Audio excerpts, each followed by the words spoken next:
Hello, Thrive Nation. We've got a kingdom hero and a health hero at Made to Thrive today, and his name is Dr. David Jockers. He's got one of the most incredible websites. Go and check it out, drjockers.com. He's a wealth of information, many published courses and programs, books as well. I've been watching him for a while because he's a supernatural hero. Our faiths are similar, and it's just such a privilege to have Dr. Jockers on the show. So welcome to the Made to Thrive show. Well, thank you, Steve. Appreciate it. It's an honor. Brilliant. I want to jump in and talk about what's exciting you with regards to health presently and what's exciting you with regards to the future of health. Well, there's a lot of things. So right now, I've been doing more study on inflammation. I'm actually putting together something called the Chronic Inflammation Summit that I'm launching here soon, interviewing some of the top doctors and experts in the world when it comes to inflammation. So I'm excited to, get that information out. And, I'm also doing some study on genetics and epigenetics, right? Looking at some different genes and how they impact us, right? And so this is kind of something that's been out there. And I finally am kind of taking the time to start to learn some of that. And I think it's, there's a lot of exciting stuff as far as that goes. But, really when it comes to health, it really comes down to the basics. You got to really prioritize good thinking. That's so important. Keeping your stress levels under control. I'm a believer. So I really believe, we got to see ourselves the way God sees us, as overcomers in life and not as victims. And I think in our society, so often people kind of fall in this trap of seeing themselves as a victim or somebody that just can't, maybe they identify with their illness or their condition or whatever it is that's challenging them. I think that's so important. And then of course we got to fuel our body properly and really trying to look at like kind of what our ancestors did, more so, and trying to, eat right, obviously exercise, moving our bodies well, kind of taking an ancestral health approach, trying to keep blue light out of your home late at night, and really trying to prepare for the best quality deep sleep. So I think if you can do those things, it's going to give you the best chance to really heal and thrive in life. And so, yeah. Brilliant. There's a lot there. We can sort of just go through the details because Dr. Jockers is a doctor of natural medicine. He's a chiropractic physician. He's a functional nutritionist. And I think let's start with the mind and the emotions about self-awareness and your identity and how important that is from an emotional and mental health. If someone comes into your rooms, and obviously that is a problem, you've studied nutrition, you studied chiropractic, obviously the food, the movement, the environment, your sleep, your purpose, your community, those are important pillars that we speak about at Made to Thrive. But how do you address the sort of mental and emotional health that's so important with regards to, wholeness and wellness? Yeah, I'm certainly not an expert in it, but I am an expert in working on my own psychology. And so the way I try to do it is I try to be very careful about the thoughts that I think and the words that I speak. And so, and it's different because my wife is different. She's very, very much a verbal processor. And so she will verbally process things that are negative. And for her, it's like therapy. Whereas for me, it's like, you know what? If I have negative thoughts, I want to delete those as quickly as possible, get my mind off of them and back on empowering thoughts, back on, what I can control. So often we put our energy, our thoughts on things that we actually can't control, like what somebody else thinks about us. We really can't control that. However, we can control, our next task. We can't control our mood in the moment. We can't control, being nice and full of joy to the next person that we come in contact with, right? So we have to go back to what can you control right now in the moment, and focus in on that. And I think that really, the enemy tries to get us to focus on what we can't control and what other people are thinking about us. And, all these types of things that really are deflating. And so we've got to go back to, okay, what can I control in the moment, right? And how do I make the most out of that? And this is where really a prayer life comes in, right? Because, when you are kind of stuck in a pattern of limited beliefs, right? Or negative thinking, you can pull out of that through prayer, right? And reposition your mind and your heart, realign with, God's intention for your life, And that's really what prayer is all about. I mean, God already knows our desires. So it's not like he doesn't know and we're trying to speak them out to him. It's not really like that. It's really about aligning ourselves with God, with his heart, right? And his heart for us. And so, and reminding ourselves, you know, coming into a relationship with God, and that will help remind us of who we are and how we were made in him. Brilliant. And that's why we've called it Made to Thrive, because I really believe that we were made to thrive and born in the likeness and image of God, our Trinitarian God, which is really important. Let's go into your routine. I do want to talk about fasting. I think that's a big deal. I think you've got an incredible book in terms of fasting, ketosis, how you measure, you know, what's happening with your fasting. There's a lot of sort of latest biohacking and biotech that I think is very important, measuring ketones, what you think about the new breath, you know, the breath ketone meters, you know, using blood and get into those. But let's talk about your routine, how important it is when you wake up, how you sleep, what you do during the day, a little bit about your own diet. You've obviously been extremely healthy for a long time, how you keep that inflammation down. I think it's a huge, you know, exciting topic at this stage. Yeah, for sure. So when I get up in the morning, you know, first thing I do after going to the bathroom is I actually do some oil pulling. So I get some olive oil, put it in my mouth, start swishing it around. I pull out some supplements that I take in the morning, like some adaptogens that I usually take. Now, of course, I've got oil in my mouth, so I'm not taking them. And then I go outside. So I pull all that out, and then I go outside and I'm still oil pulling, and I go and get my bare feet grounded on grass on my front lawn, and I stretch and I pray, right? And just obviously I'm praying in my mind because I got olive oil in my mouth, right? And I will pull for roughly about 10 minutes, and usually about 5 to 7 of that is outside. And then I spit that out, right? Just, you know, on my blueberry bush, right? So it gets all the good stuff. And then I go inside, take my supplements, right? Drink some water, make some herbal tea. And then I go in, I actually go right to work, right? And so for me, I like to get some things knocked out right away. I have a list made. And so I'll end up working. I usually wake up at 6 o'clock. So it's usually about 6:15, 6:20 by the time, you know, I start working. So I'll work until 7. Then I go and I take a break. I wake my wife up. Sometimes I'll, like, you know, she doesn't want to get up. So I'll just cuddle in the bed with her and like kiss her and stuff like that until she wakes up, you know, which is kind of her preferred way. If I'm going to wake her up, be super sweet like that. And then, you know, I go back to work, right? Work for like another 45 minutes or so. And then my kids are usually getting up. So then I help get them up, help my wife out with them in the morning a little bit for about an hour or so. And then I'll actually go and get in my sauna. I'll have turned on my sauna, warmed it up, my infrared sauna. And that's when I actually do Bible time. And anything else that, like, spiritually that I'm reading, is, you know, I have 20 minutes in the sauna. And so, you know, I'm reading the Bible, I'm reading, you know, like an apologetics book or something like that I'm reading. So usually that's what I do. And then I get out, and then I have a vibration platform and a red light therapy. So I actually do head weights, which helps pull out forward head posture. So I have this little head weight, it's like 2 pounds, kind of wraps around my head. I put it on. I put on my vibration platform, I stand on that, and I turn on the red light therapy, and I have worship music on. And so that's time for me to worship, right? So I usually do 5 to 10 minutes there, just worshiping, right? With the red light therapy, with the head weights on the vibe, right? And I'm kind of moving on the vibe, which creates an unstable atmosphere. So it enhances more proprioception. So that process is about 30 minutes. Then I go and I shower. And then I go ahead. That's actually what usually, if I'm going to drink coffee, I do it after that. I never drink coffee first thing in the morning because I don't want to, you actually train your body to suppress cortisol when you do that.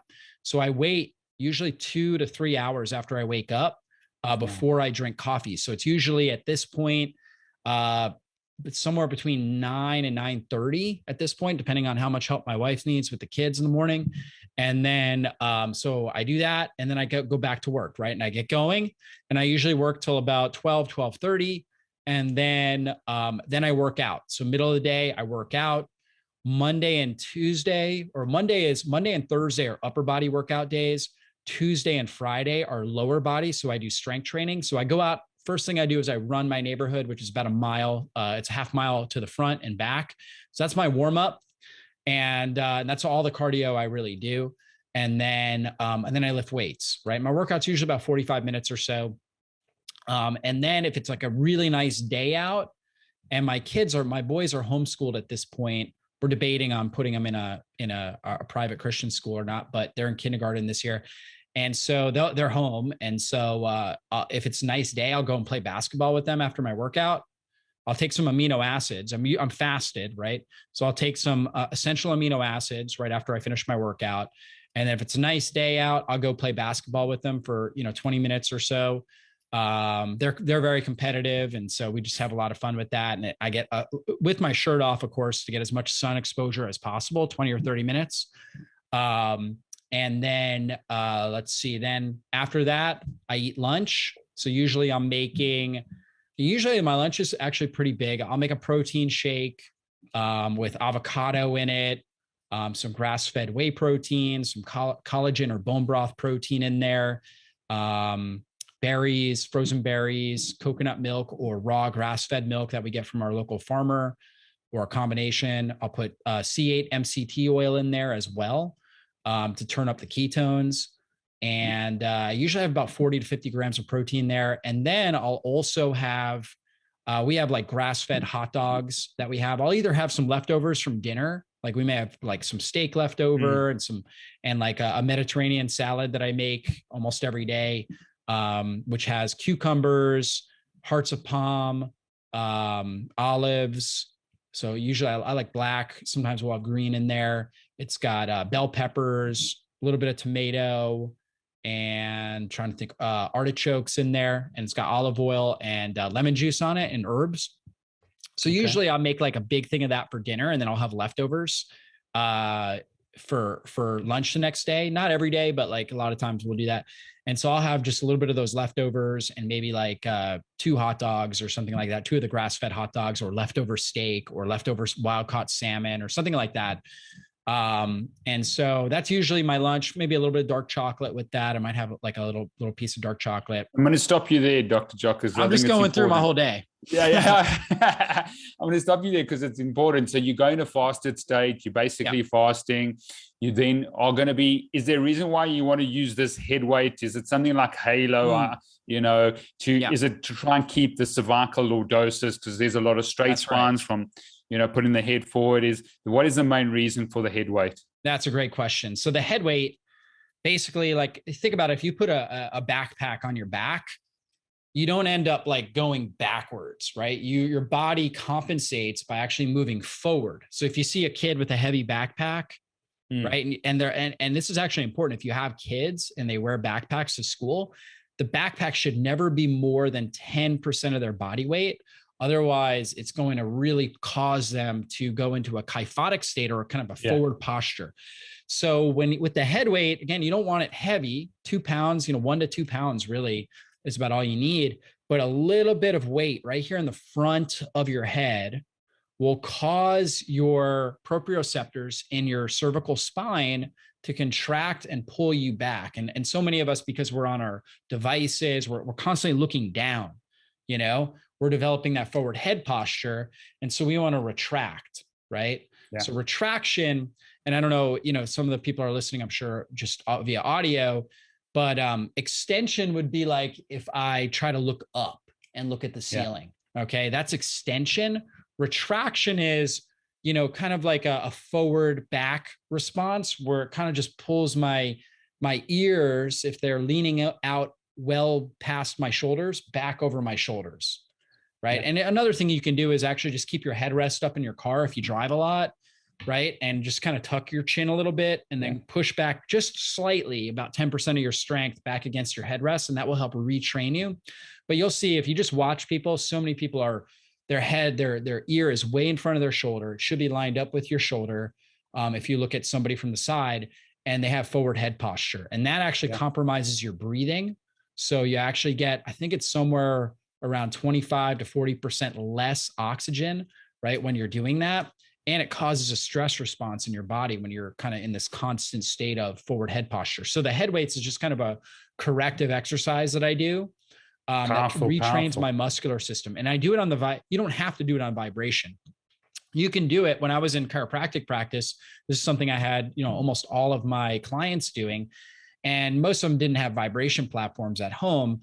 So I would just have them put the weights on and do, more or less almost like we wanted to train their cerebellum. So I would have them do almost like a DUI test, where you're walking and you're putting one foot right in front of the other, right? So imagine if you got pulled over and the cop said, okay, I want you to walk a straight line, right? To see if you have it, so you're doing that. So I would have them do that down a hallway. And if that seemed too easy, I would have them close their eyes. And the reason why they do it down a hallway is just in case they did sway, they could catch themselves, against the wall. But I would have them do that. And especially if you can do it with your eyes closed, it just ramps up more of these sensory receptors in your spine and throughout your body. We call them proprioceptors, which tell you where you're at in space.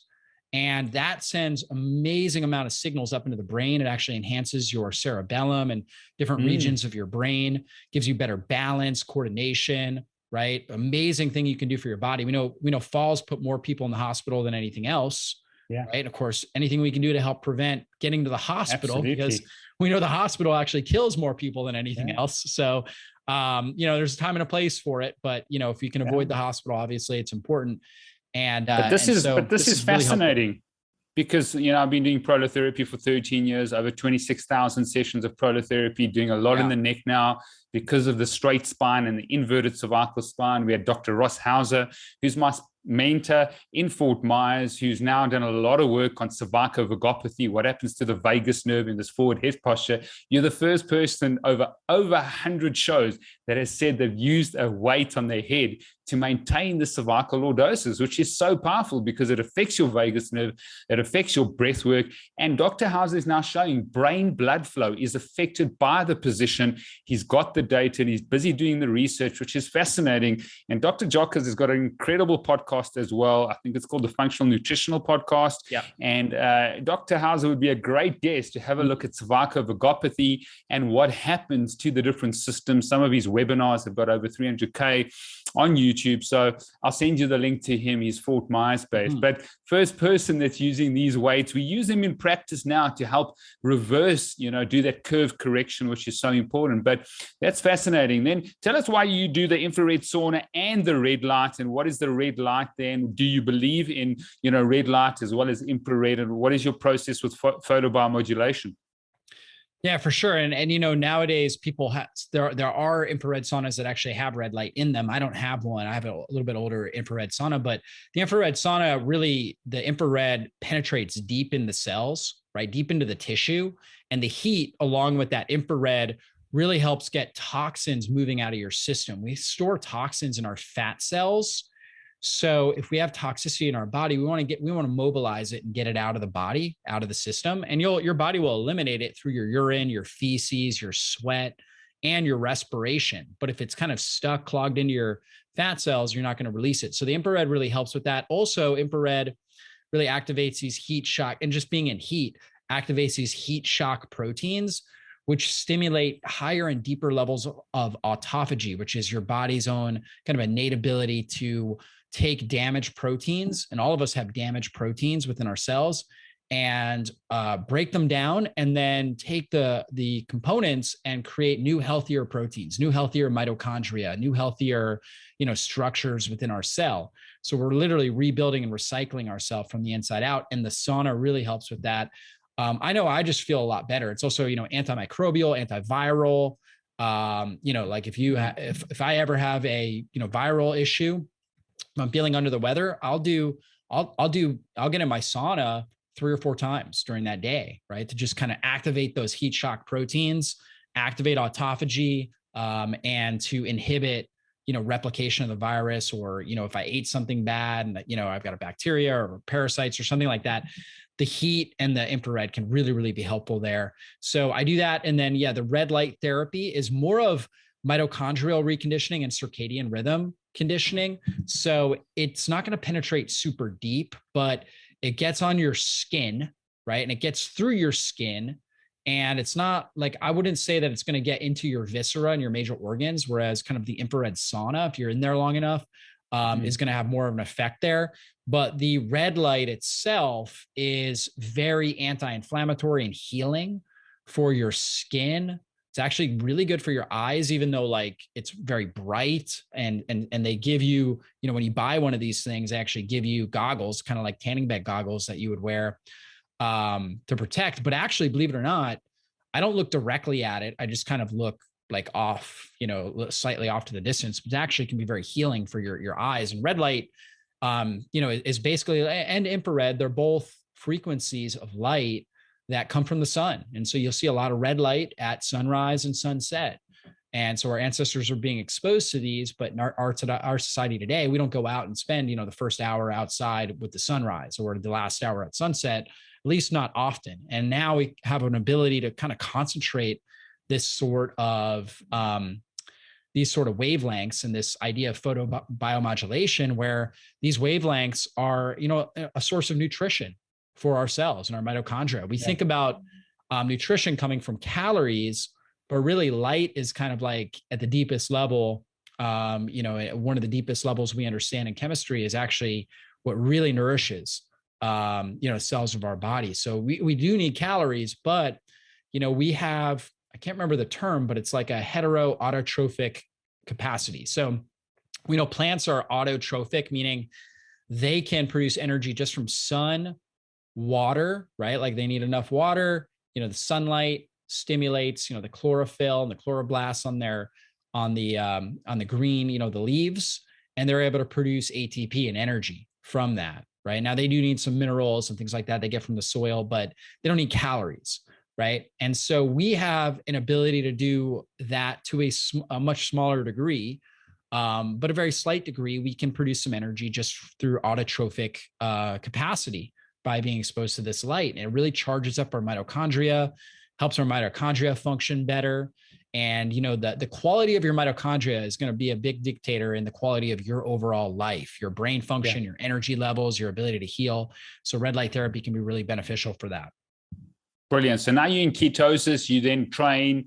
Do you measure your ketones in the morning, or have you done that in the past because you're taking essential amino acids? So because you're only eating at lunch, so you're probably getting out, probably a 16, 17, 18-hour fast. What is your process with CGM or with, measuring your ketones?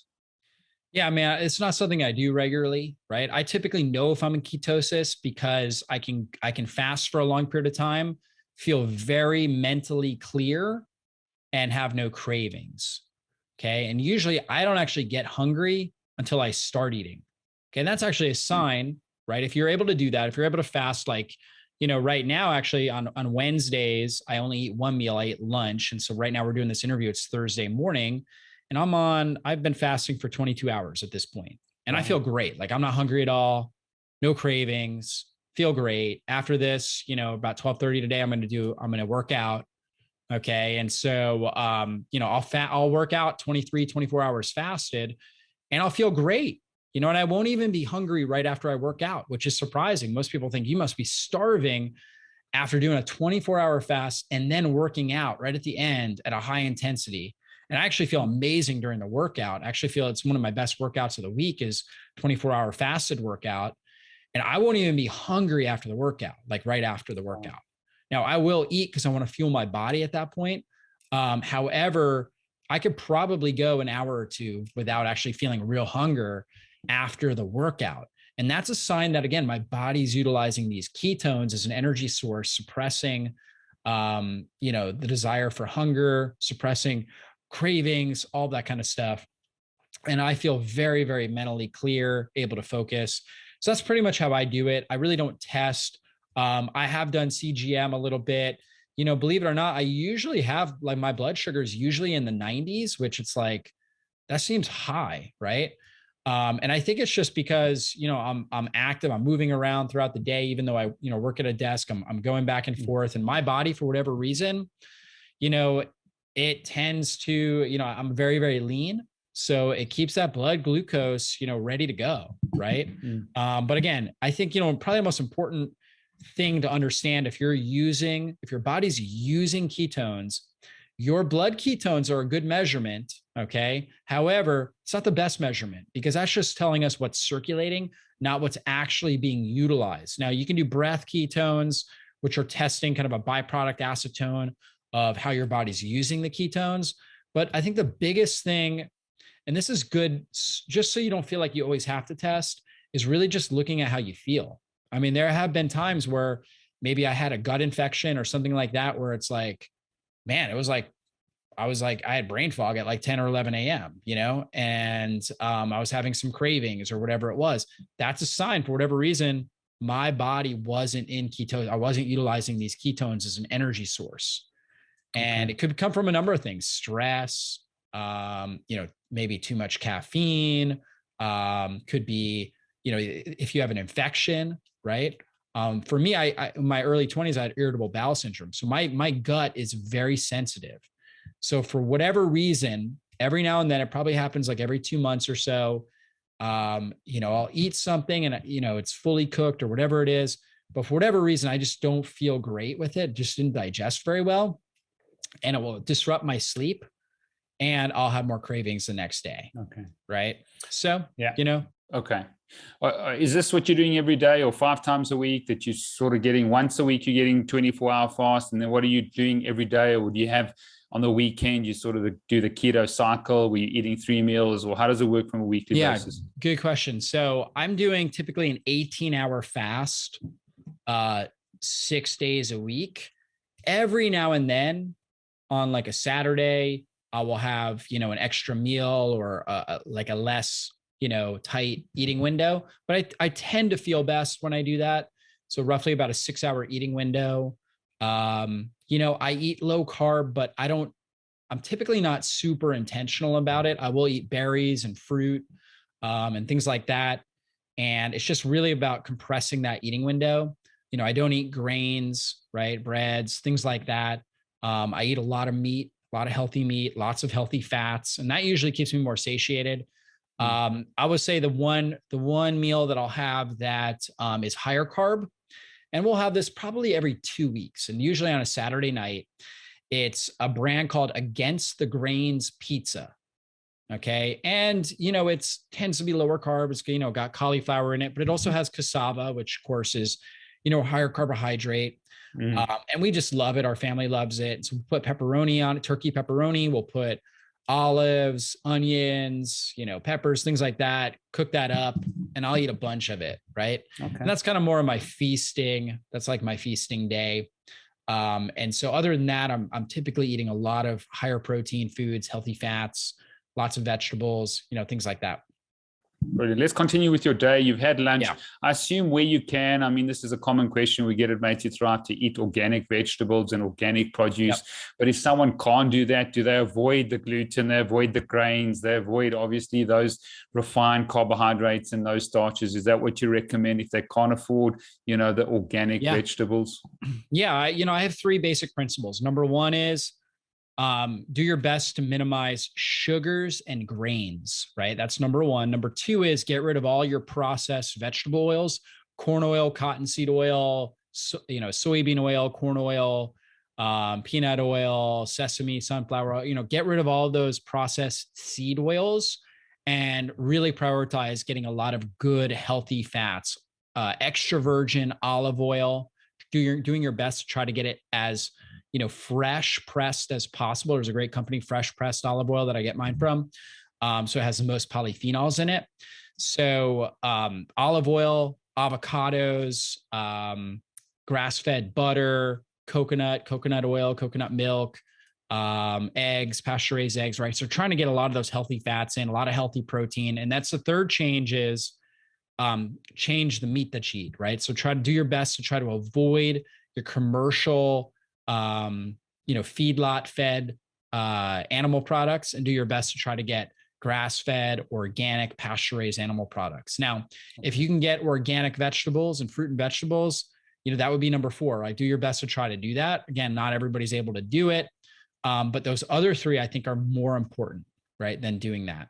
Okay, and then if you can't get organic, try to think about if you're going to eat the outer layer or not. Now, any sort of pesticide or herbicide will penetrate the whole plant and get into even the inside, but you're going to have the most concentrated amounts of chemicals on the outer region. So like you think about like an avocado, you're going to peel that. You're not eating that outer rind. So not as important to get that organic. Onions, right? Garlic, those are kind of like natural, antimicrobials, right? In fact, if you plant onions or garlic in a garden with tomatoes, it actually reduces the amount of pests that get to the tomatoes because they're natural antimicrobials.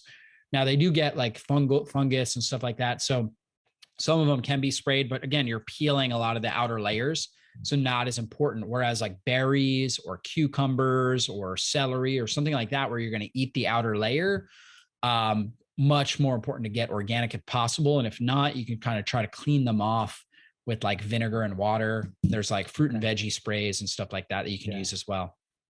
Brilliant. So tell us about your afternoon and your evening program and how that goes. Yeah. So, after I eat lunch, I will usually take like a power nap, 10, 15 minutes. I would say probably 3 to 4 of the weekdays I'm able to do that. Sometimes I'm not, but I tend to function better in the afternoons. It's usually very short, 10 or 15 minutes. If I got a lot of good sunshine that day, like played with my kids or was outside playing, a little bit, then, usually I'll just go to a bed and lay down. Otherwise, I actually have a vitamin D tanning bed that I'll do like 10 minutes in. And so I try to make sure that I'm getting either sun, right, or that vitamin D tanning bed on most days, on like my whole body, as much of my body as possible. And it's not enough to like burn me. It does help me kind of keep like a little bit of a tan. But it's also just, I just really seem to thrive with the UVB rays. And so it's not as good as the sun, but it's secondary to it. So anyways, I'll do that. And then usually I'll have like a big drink with magnesium in it, stuff like that. That'll help me move my bowels. So I'll go to the bathroom and then ready to get back to work. Right. So, and then usually, it's usually about, 2:30 or so. And so then I'm back to work and, just going away, trying to be really productive between 2:30 and 5. And, I finish up, I'm always done by 5, usually about 4:45. I just kind of wrap up whatever I'm doing. And I just kind of plan for the next day, what I need to get done, look at my schedule, things like that. What do I need to get done? So I have a game plan and I just write it all out. I'm still a big fan of writing things. So like I have a sheet right here where it's like, okay, these things, need to get done, and I'm just crossing them out. So I plan for the next day, and then by 5 I'm done. And then I'm helping my wife with the kids, making dinner. I make dinner a lot of times. Sometimes she does. But we have 4 young children. So I'm playing with them. I coach my boys in soccer. So we have soccer practice tonight. So, we're doing whatever we have to do there. And then usually the kids are in bed by 8:30, somewhere in that range. And then my wife and I, of course we had dinner in that span, we played. We usually try to go for, if we don't have like a sport practice or something like that, we will go out for a family walk if it's nice, and do a family walk. And my boys are really competitive. So they'll run and they'll try to, we'll play a game when we're doing it. Yeah. And so they'll do kind of some sprint walks. In fact, last night, it's funny because my wife had a Bible study that she's in, and I took our kids out on a golf cart. And so I'm training them, for soccer and everything. We're in season right now. So I had them do sprints, right? And I'm riding on the golf cart because I just ate dinner. I'm satisfied. I don't want to run. I already worked out. So, and I was fasting right last night. So yeah. They're doing uphill sprints and things like that, and I'm riding along with them on the golf cart, just saying, "Come on, go, go, go, go!" Right? Yeah. My daughter's like sitting there with me, my 3-year-old daughter. And then, so anyways, we'll just have fun as a family, go for walks, do all that type of stuff, put them to bed by 8:30.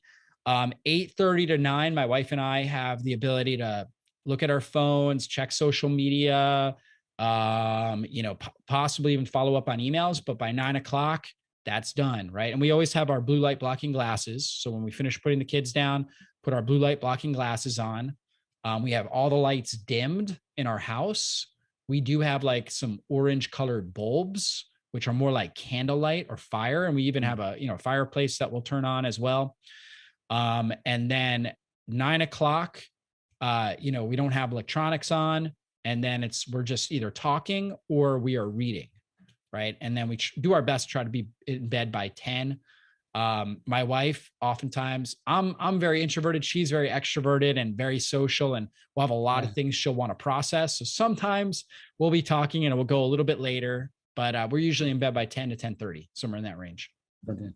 And what you talk about your work, are you writing about what's happening from an inflammatory point of view? Are you putting programs and courses together, or are you consulting online? You've obviously not carrying on with the chiropractic, practice. Well, what does your work consist of? Yeah. So my work at this point is all content. So it's podcasts, YouTube, it's creating blog articles. Probably what I'm most well known for is just having a really great website with the most in-depth articles in the world on, almost every health topic. So working on those with my team and, doing interviews like this and, just all the little kind of fine tuning things that go on with that, social media, stuff like that. Brilliant. Let's talk a little bit about, sustainable transformation as we come to the end. We've got a couple of minutes. Being in the health sphere for 23 years, many people put things in place when they're sick, they're not well, they're desperate. There's a lot of suffering in their lives, and 6 months later or a year later, they've stopped these things. They're back to their old ways. I mean, even the research shows that 80 to 95% of people will regain the weight they've lost within 5 years. What are your key sort of, processes to help people sustain their transformation? Yeah, I mean, I would say they just have to adopt. They have to take ownership of it and really adopt it as a lifestyle and change their identity to, somebody who maybe was overweight or sick or whatever it was, however they saw themselves in the past. They want to shift their identity to, hey, I'm somebody who loves healthy, right? Like I'm somebody who never misses a workout. I'm somebody who, is in my sauna every day. I read the Bible like you start speaking these things over yourself. Like if you were to say every day, multiple times a day, look, I never miss a workout. Okay. Then when the time comes, even though it's like kind of like a fake it till you make it, the time comes where it's like, oh, you're got a busy day or whatever it is. You know what? You keep telling yourself that, and you'll in your mind, you're thinking, I have to get this workout in. Right. And then you find shortcuts. So if you did have a crazy busy day, you could just do 100 air squats, right? Or something like that. Right. You just shorten it. You may not be able to get the 45-minute workout in. It might be 3 minutes, right? But you never miss a workout. You know what I mean? If your mindset is, hey, I read the Bible every day, right? And you keep telling yourself that this is who I am. I'm somebody, I read the Bible every day. Okay. Again, it might not be, a 30-minute session. It might be 1 minute. It might have just read a scripture, but you know what? You read the Bible every day. Yeah. I eat healthy, I'm a healthy eater, right? And you just keep telling yourself that. You keep creating that identity. And your subconscious, your intuition will actually start to shift and change and move you in that direction to where if a day is going on and you didn't get your workout in, your mind is going to say, hey, look, stop. We got 2 minutes here. Let's get a workout in, And so it's really about identity shift and, seeing yourself as this sort of, living this sort of lifestyle, identifying with it, and then creating the habits for success. Brilliant. Now, obviously, with the pandemic, give us a message of hope. There's a lot of people, people are getting sicker. 25% of Americans have an autoimmune disorder. That's 80 million Americans. The CDC, even before COVID, said that longevity had reduced by 2-3 years. Are we, as we educate, you're educating, you've got a podcast, your YouTube channel, which is very successful, your website. Give us a message of hope. Are we going to be able to change sort of this, exponential curve with regards to sickness and disease? Yeah, absolutely. I think, it all starts with us and the people that are listening to this. Romans 12:1-2 says, offer your bodies as a living sacrifice, holy and pleasing to the Lord, for that is your true and proper form of worship. So, when you are making healthy choices, you want to look at it as, hey, I am offering my body, as a living sacrifice, or I'm not doing what's easiest and most pleasing, because Romans 12:2 says, do not conform to the patterns of this world. And what are the patterns of this world, right? When it comes to health, it's do what's easiest and most pleasing, right? Get hyper palatable foods. Don't move your body. Just sit there and watch Netflix all day. Complain about life. These are all like very easy things. It doesn't take much effort to do these things. But it says, do not conform to those patterns, but instead be transformed by the renewing of your mind. So it's kind of what we were talking about. You're renewing your mind by seeing yourself as this healthy person, this person that adopts healthy behaviors.